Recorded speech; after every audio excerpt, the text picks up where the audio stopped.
Good evening and welcome to Face for the Newsfirst team. I'm Niresh Elyathambi.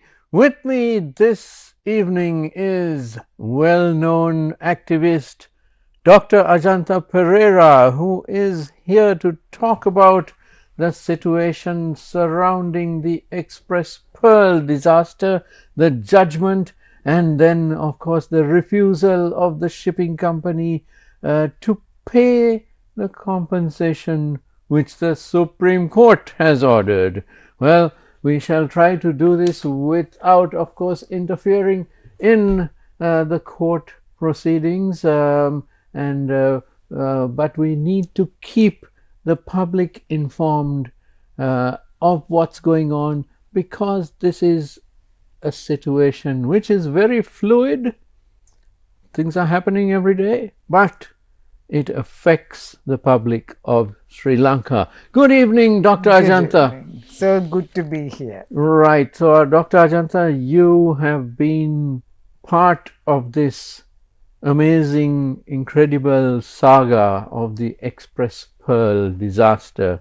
And from the beginning, your voice was heard, and then you actually went to court, filing a fundamental rights petition on behalf of the citizens of Sri Lanka, and the Supreme Court ruled in your favor, and of course there were others who joined in the case, and the Supreme Court delivered a stunning judgment, a fabulous judgment, one for the ages, where it said the polluter must pay. And the initial compensation ordered was $1 billion, and it may be much more than that because it is open-ended. The more damage that is discovered to the environment, to the livelihoods of the people, the more the shipping company has to pay. That sounds quite fair, and after all, it is our Supreme Court. But then the unthinkable happened. The ship owners refused to pay. Now, Dr. Ajantha,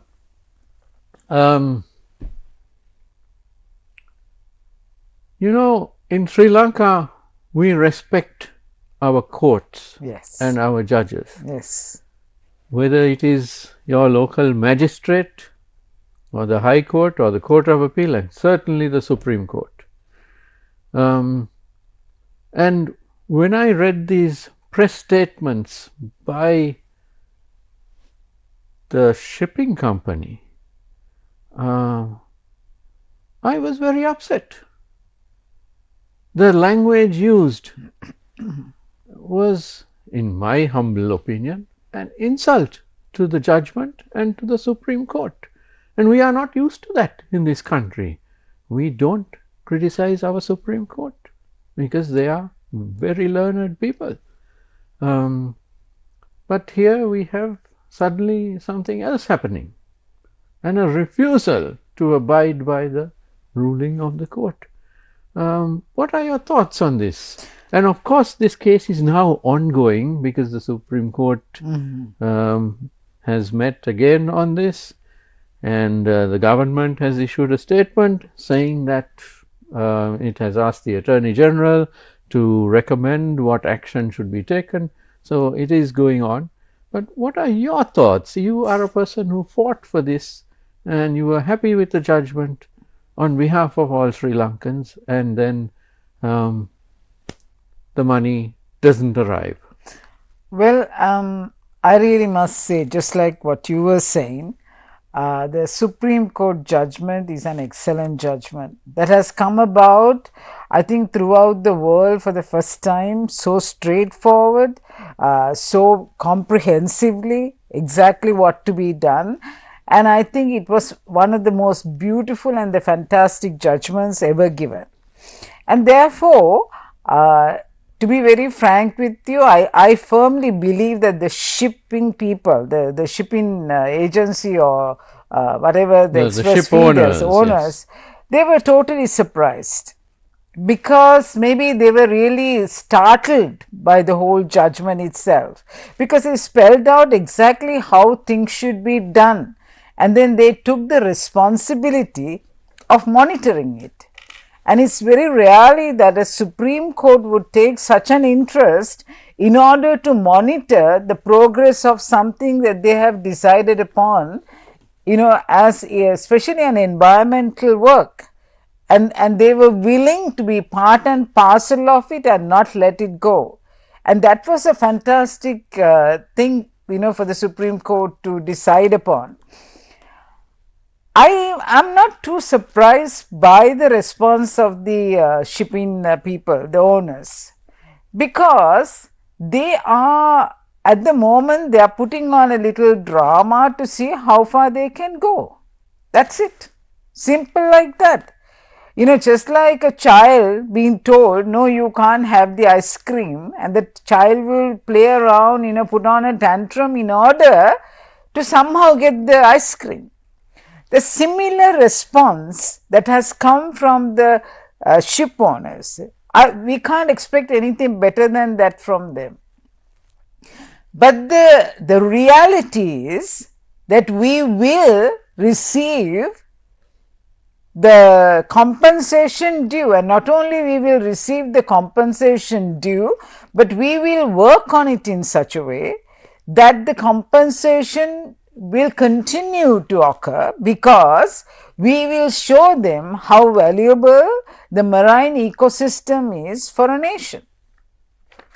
What the ship owners don't understand is that just like we have the terrestrial environment where the buses are running and the cars are running, and every day there are penalties and there are rules and regulations, the pathway of the ship is on the ocean, and the ocean does not belong to the ship owners. But apparently it does, according to the manner in which they have written 2 press releases.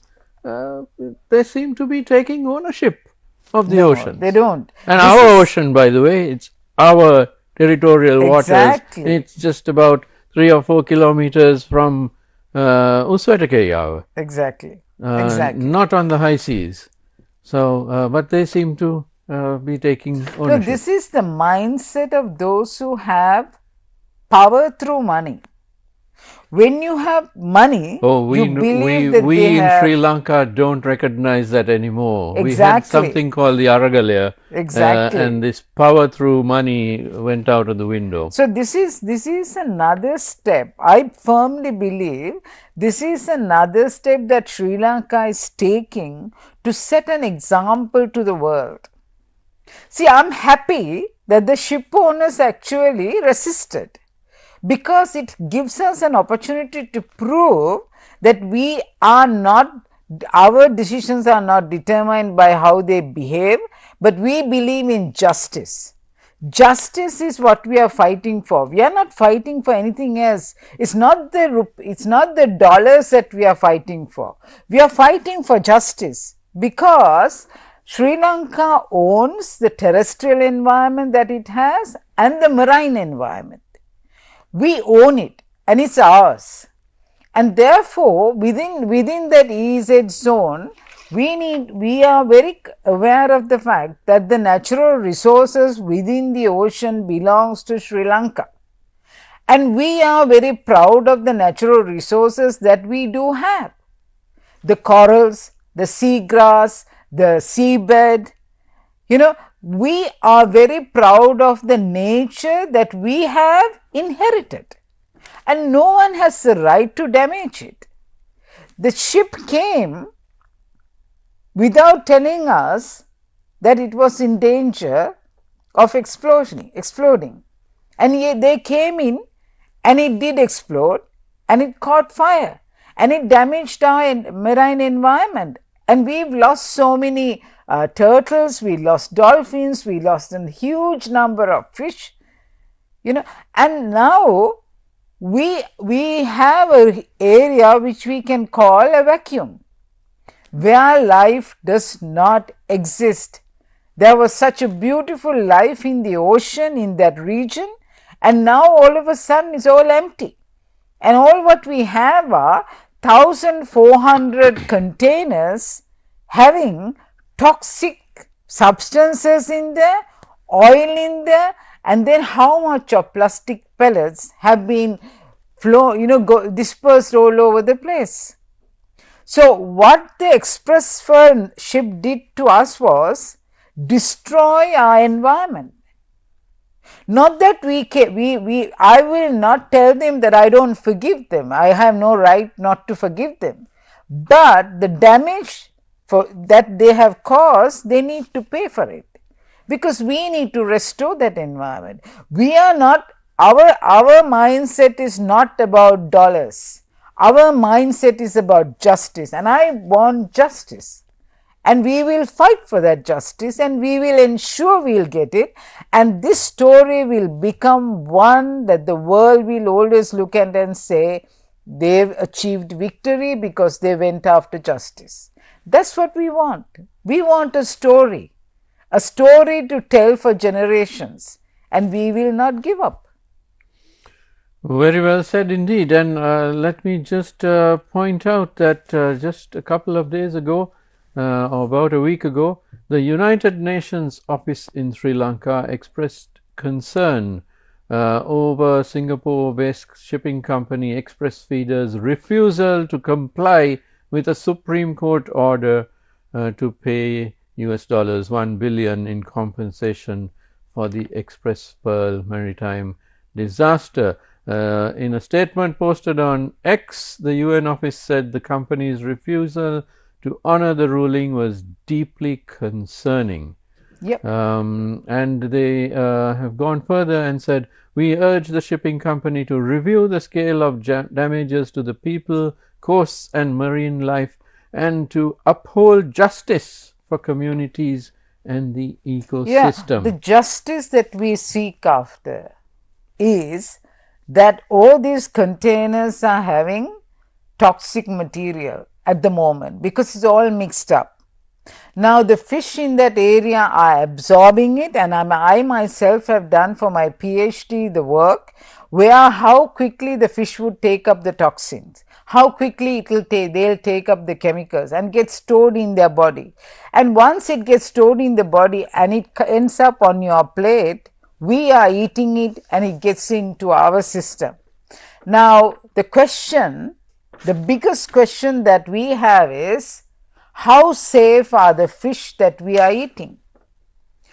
What the Express Pearl ship did to Sri Lanka was that they took away the opportunity for Sri Lankans to have healthy protein diet. The people of Sri Lanka depended on the protein diet from the sea, and the Express Pearl ship destroyed that ability. And this is what we are fighting for, because no one has tested up to now exactly how contaminated the fish are. And we are asking for the compensations not because so that we can show the dollars and say we become richer by 1 billion. No, that's not the most important thing for us. And the other thing is, what is that for? Basically, what we want to do is to look into the environment. How big is the damage? How vast is the damage? How much of residues are in the fish and those animals that we are eating? And how much is it getting into us? And thereby eventually there will be a lot of people who will have cancer. Because most of those toxic chemicals, once they work together in the seawater environment, it can become carcinogenic. Once it becomes carcinogenic, people in Sri Lanka could get cancer and nobody would be able to point it out to the Express Pearl ship disaster. And this is what the ship owners must understand. You have not killed million people in Sri Lanka because of the disaster, but over many years you have given reason for them to be dying right now because of what you have done. And so it's a criminal act. It's a criminal act, and it is not something where we could say, we'll forget about it. That's why the Supreme Court has put together an expert team.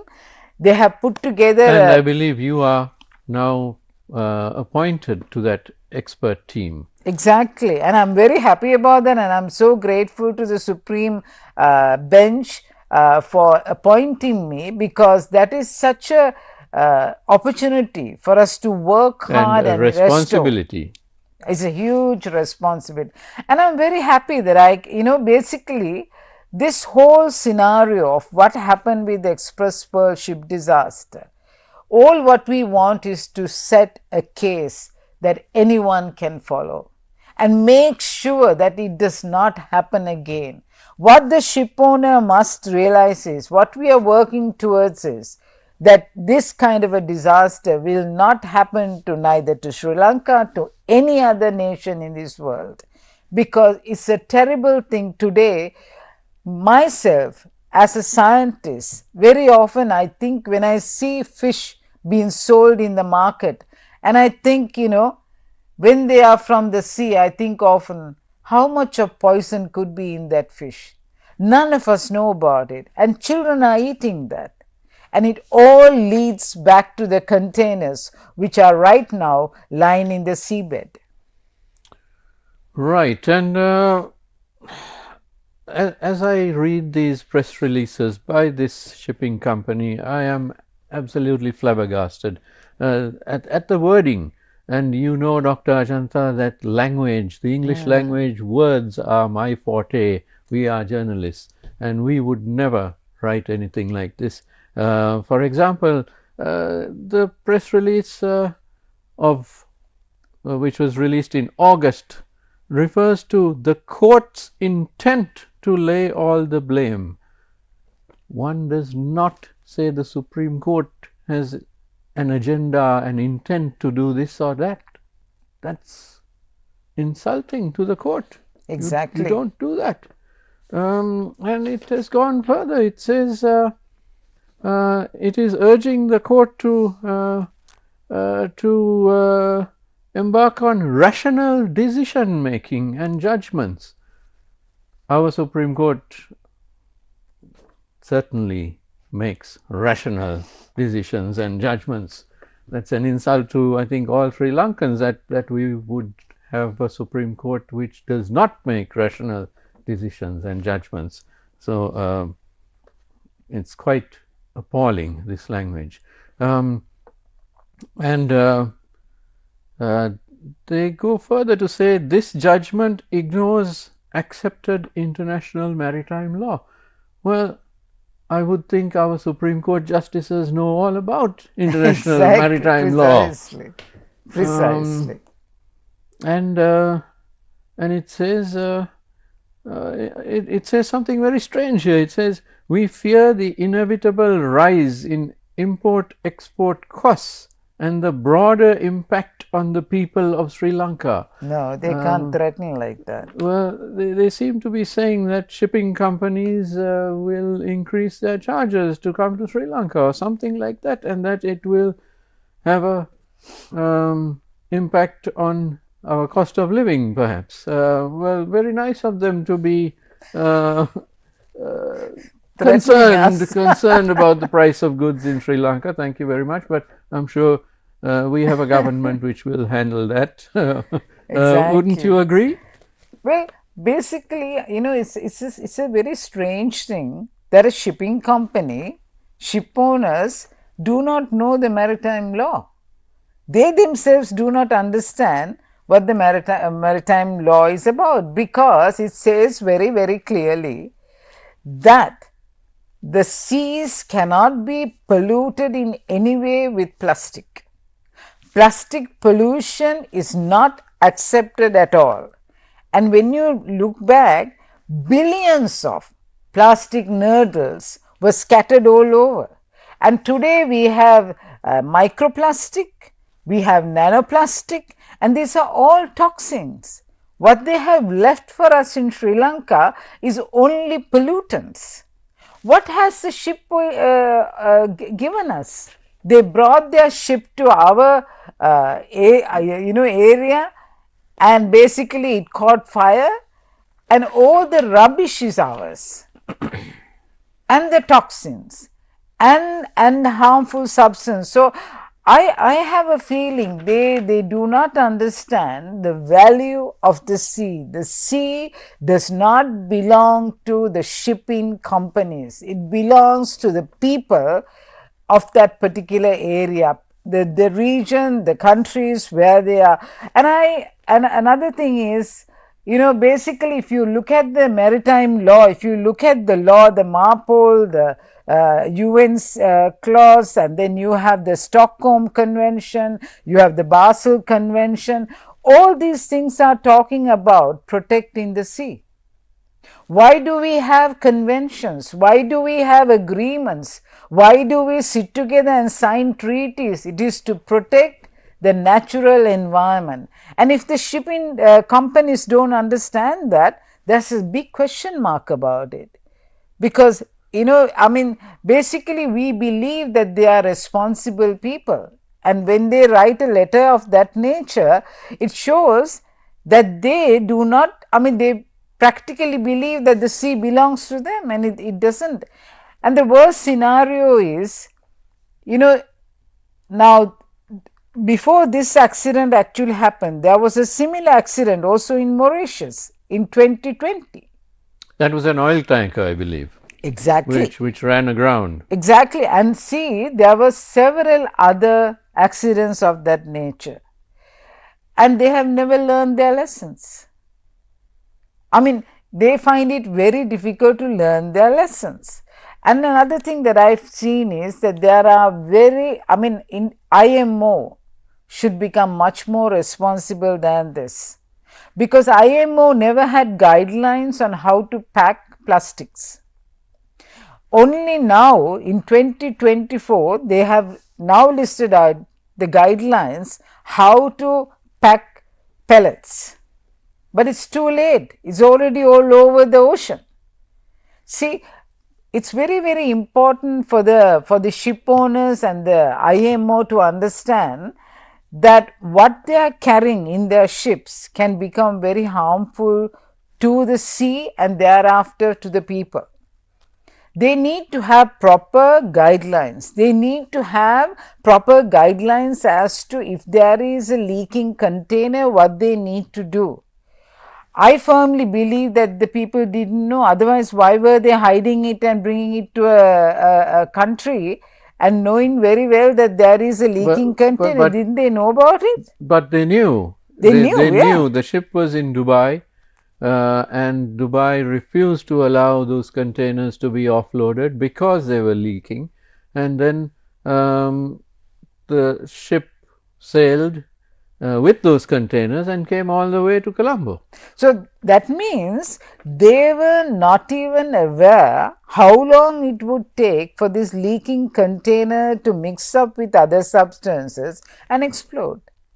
See, it's a total miscalculation. Now even the fire is rather dubious in circumstances, don't you think? I mean, many have questioned how in the world did this happen, because it was leaking from Dubai to Colombo, and it caught fire right here in off Colombo. But perhaps that was natural and not man-made. But it seems. But I have a very big question to ask from the shipping companies. They have left a bribe for those who would stop this court case. They have left a bribe. This is according to what one of our former ministers, the Justice who was Minister the Minister for Justice, what he said in Parliament. He said in Parliament that there is 250 million USD in the Lloyds Bank in England, right? And the whole purpose of it was to stop the court case. Now, if they can spend that money as a bribe for I don't know for whom, why couldn't they have given us this 250 million that was due on the 23rd of September? Now, to be quite fair, Dr. Ajantha, as we always are, it has not been proven where this money is or whether the money was ever there and whether the shipping company had anything to do with this money. The former Minister of Justice has not been forthcoming with all of this, but I believe there is another CID investigation going on that front as well. Exactly. And this is the thing. This is where why didn't the shipping company deny it? The shipping company knew about it. We spoke about it. I went to the bribery commission. I was called by the CID and I spoke in English many times saying that there is this money that has been given as a bribe. Why was the shipping company not responding to it? Well, they've reserved their statements for the Supreme Court, Dr. Ajantha. And there's one more thing that I would like to quote from their statement, their press statement in August, and they say, and I quote, "While we recognize the need for compensation for any environmental damage, we believe that it must be done in an equitable and fair manner that identifies the failings in the response and cleanup operations of the Sri Lankan government." Unquote. Now, good gracious me, if my house catches on fire, well, there could be multiple reasons why it caught on fire. It could be my negligence, it could be an electrical short, it could be anything.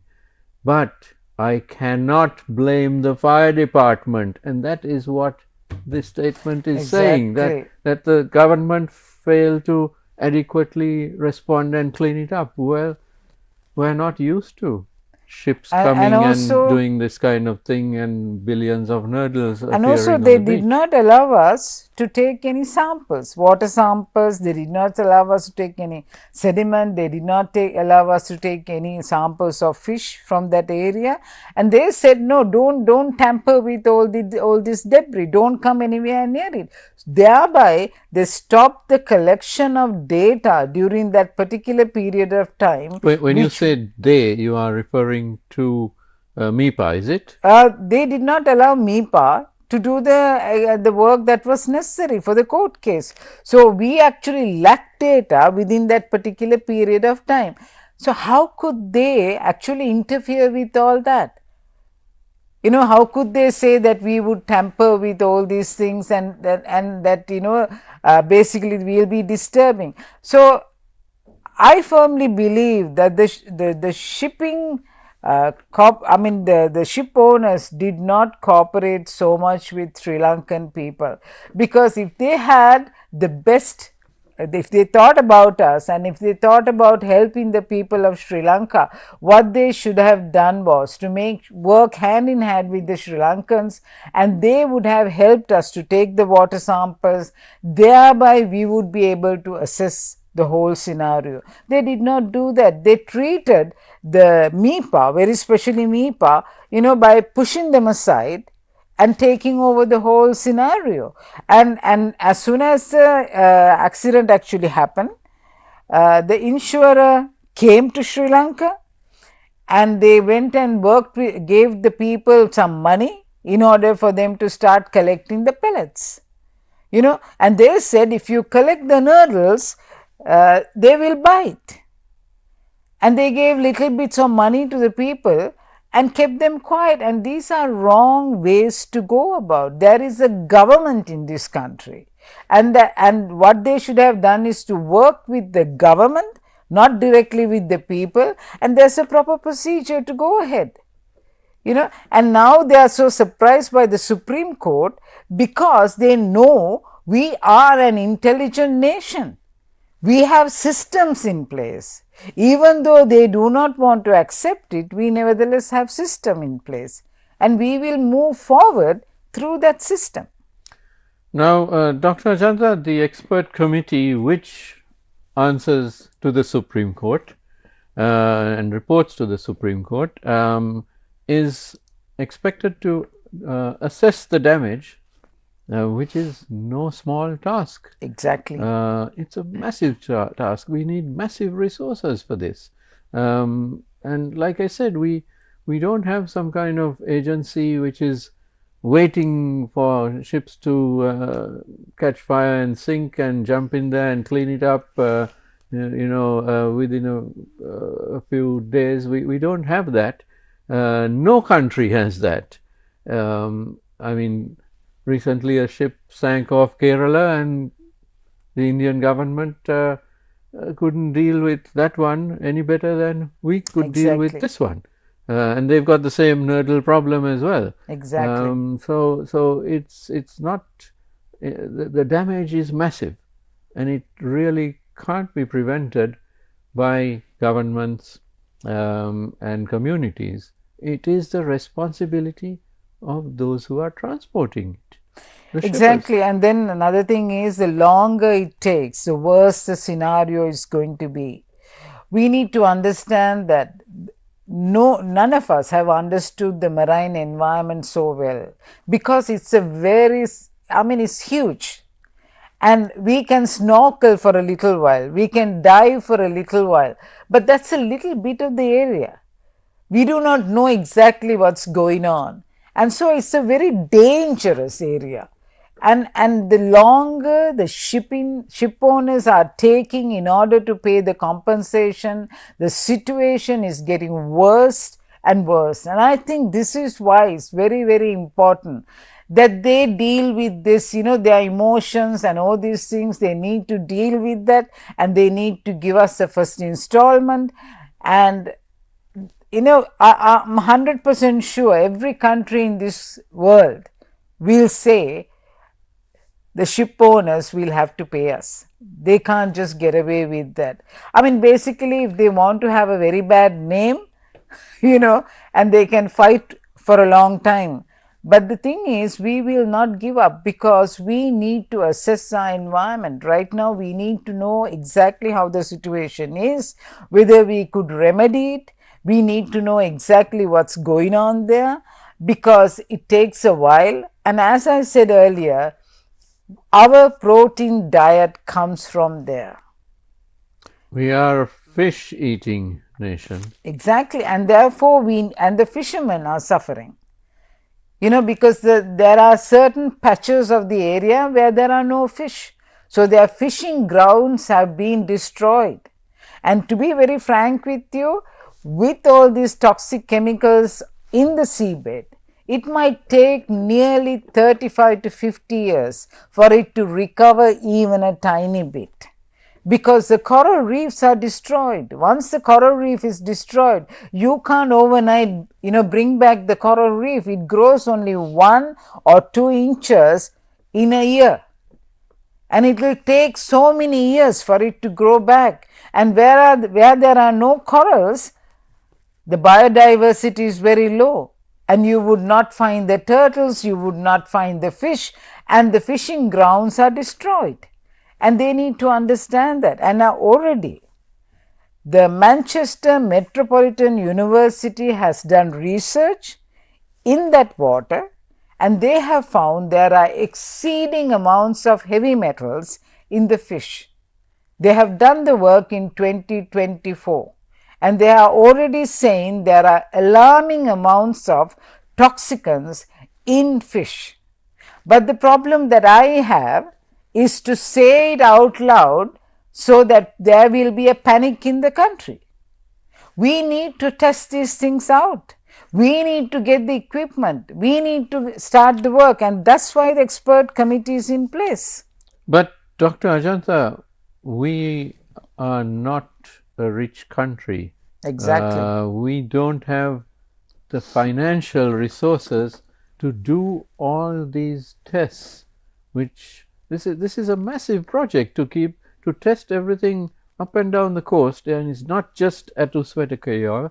You have to test in Negombo, you have to test in Panadura. It's a long stretch of coastline. Exactly. And you have to test, close to the beach itself, further out. it's a massive project, and it's Exactly. going to need a lot of money. And the money was supposed to come from, The ship owner. they were supposed to pay 250 million of Million the 1 USD, billion. exactly. And the equipments cost a lot of money.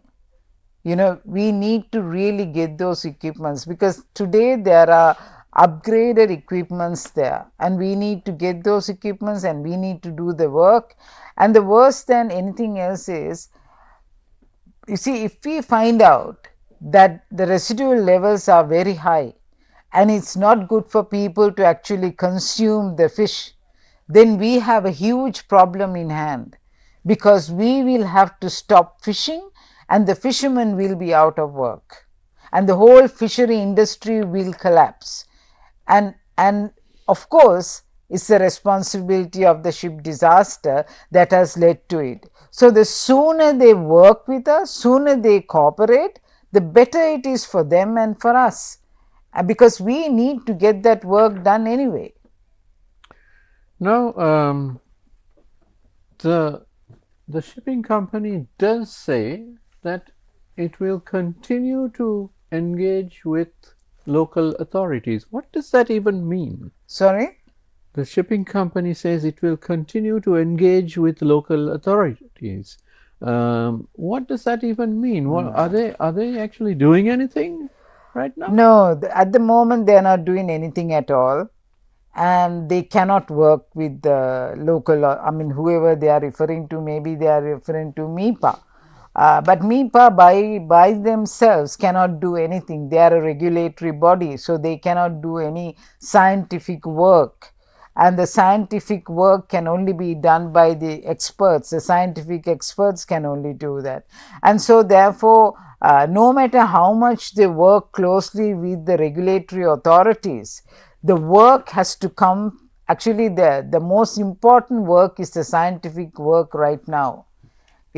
If you really look at now, let's look at the coastal area. If you look at the coast, the sea turtles would come and lay their eggs in the coastal area. Now today that whole area is ruined, because we have plastic nurdles which were also burned. They are lying deep inside, and so when the animals sense there is a change in the environment, they would not come. So, and now it has also gone into the lagoon, and the lagoon is where the prawn farming is taking place. So, the animals are extremely sensitive. If they notice that in the mangrove belt there is a difference in the environment, then automatically they will move away. So, the moment they move away, it's affecting the fishery industry. We need to, Sri Lanka is an island, and we are also affected by the climate change. So, we have on one side the climate change impacting us, and the other side the ship disasters impacting us. So, what I would suggest, what I firmly believe is that the international law allows us very well to get back this compensation. And I still believe that the shipping company is intelligent enough to understand this, and therefore they will cooperate. That's the best they can do. What else could they do? Otherwise, we can say to them, okay, do you still want to visit the Sri Lankan ports, or do you, their business requires that they come to Sri Lanka. They need to come to Colombo port. Well, they seem to believe that they're doing us a huge favor by sending their ships to our port. But I'm not a shipping expert. Maybe that is so. But I can give them one piece of advice. Get yourself a proper writer to write your press releases, which don't insult our Supreme Court. Right, I'm afraid we are out of time, Dr. Ajantha, but I get this feeling that in the months to come, that you and I and many others, environmentalists, shipping people, we will be discussing this and then much further. I want to just say to the people of Sri Lanka, I think people were a little disappointed when they heard that the company was not paying us. They will have to pay us. This is a silly, emotional behavior by the ship owner. They cannot do, they cannot, I mean, they cannot stop from paying us because the international law is in our favor. Polluter has to pay. Whether they like it or not, polluter has to pay. This is the law of the whole world, and therefore this company alone cannot say, I will not obey.